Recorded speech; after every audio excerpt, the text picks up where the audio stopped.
Don't forget to like and subscribe to the channel. Specialists without spirit, sensualists without heart, this nullity imagines that it has attained a level of civilization never before achieved.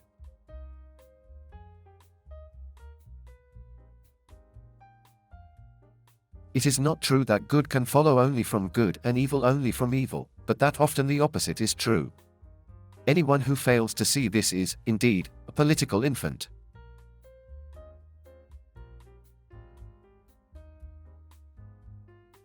In a democracy, the people choose a leader in whom they trust. Then the chosen leader says, "Now shut up and obey me." People and party are then no longer free to interfere in his business.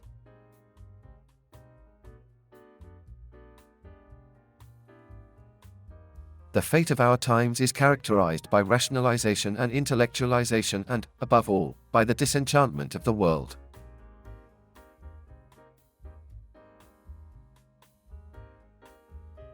It's the intellectual who transforms the concept of the world into the problem of meaning.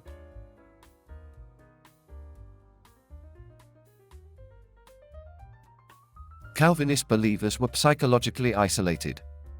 Their distance from God could only be precariously bridged, and their inattentions only partially relieved, by unstinting, purposeful labor.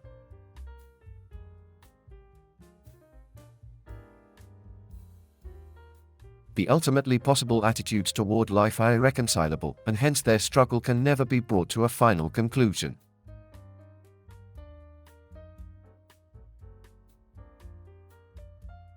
Spirit of capitalism is best understood as part of the development of rationalism as a whole.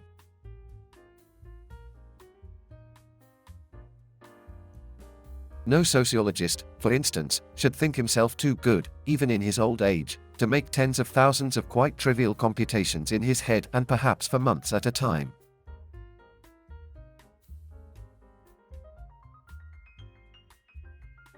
Remember that money is of the prolific, generating nature.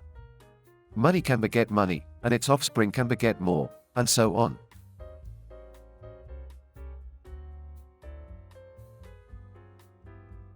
Whenever the man of science introduces his personal value judgment, a full understanding of the facts ceases.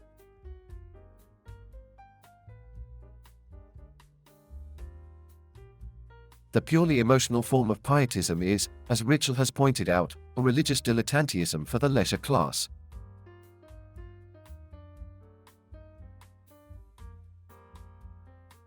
Denn nichts ist für den Menschen als Menschen etwas wert, was nicht mit Leidenschaft tun kann.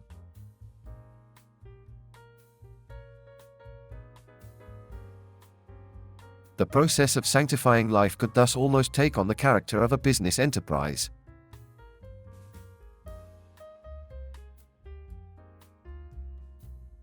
As intellectualism suppresses belief in magic, the world's processes become disenchanted, lose the magical significance, and henceforth simply are and happen, but no longer signify anything.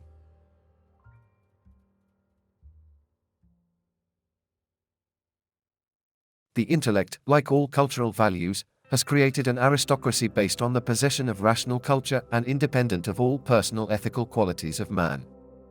The aristocracy of intellect is hence an unbrotherly aristocracy.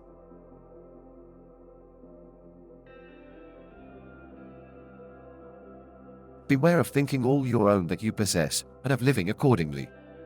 It is a mistake that many people who have credit fall into.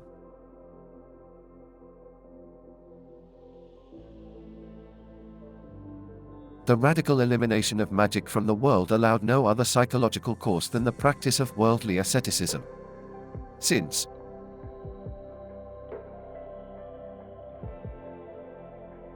for bourgeois classes as such have seldom before and never since displayed heroism. It was the last of our heroisms, as Carlyle, not without reason, has said.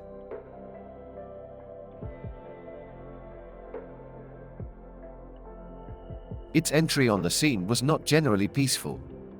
A flood of mistrust, sometimes of hatred, above all of moral indignation, regularly opposed itself to the first innovator.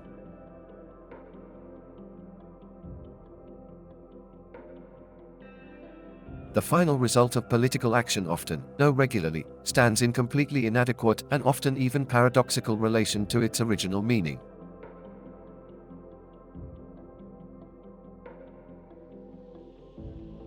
Work hard in your calling.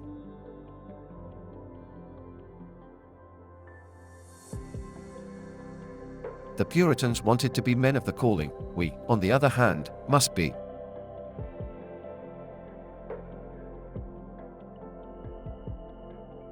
After industry and frugality, nothing contributes more to the raising of a young man in the world than punctuality and justice in all his dealings.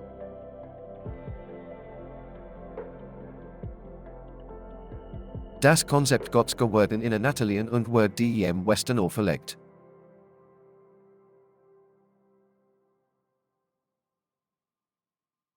He must be stilled in order to create that deep repose of the soul in which alone the word of God can be heard.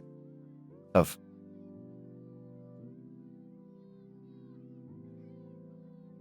material goods have gained an increasing and finally inexorable power over the lives of men as at no previous period in history.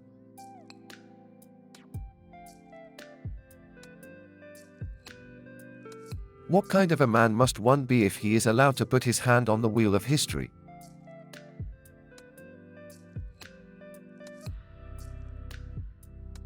Because death is meaningless, civilized life as such is meaningless.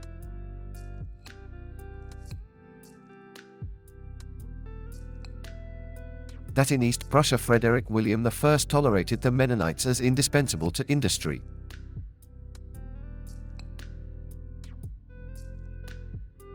It is certain that there can be no work in political economy on any other than an altruistic basis. If our work is to retain any meaning, it can only be informed by this concern for the future, for those who will come after us.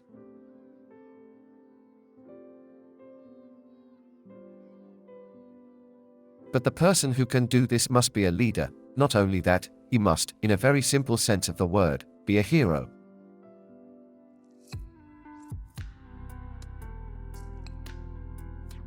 In practice, this means that God helps those who help themselves. Thus,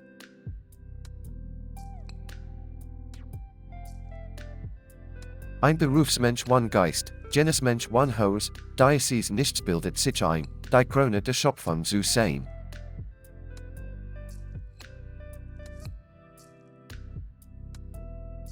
Rational conduct on the basis of the idea of calling was born from the spirit of Christian asceticism.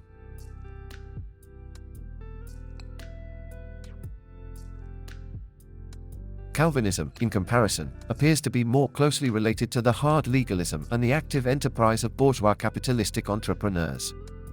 Finally,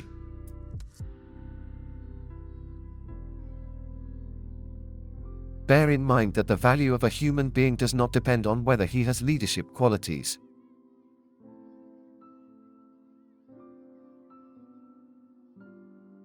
Thanks a lot for watching. Don't forget to like, subscribe to the channel and watch other videos.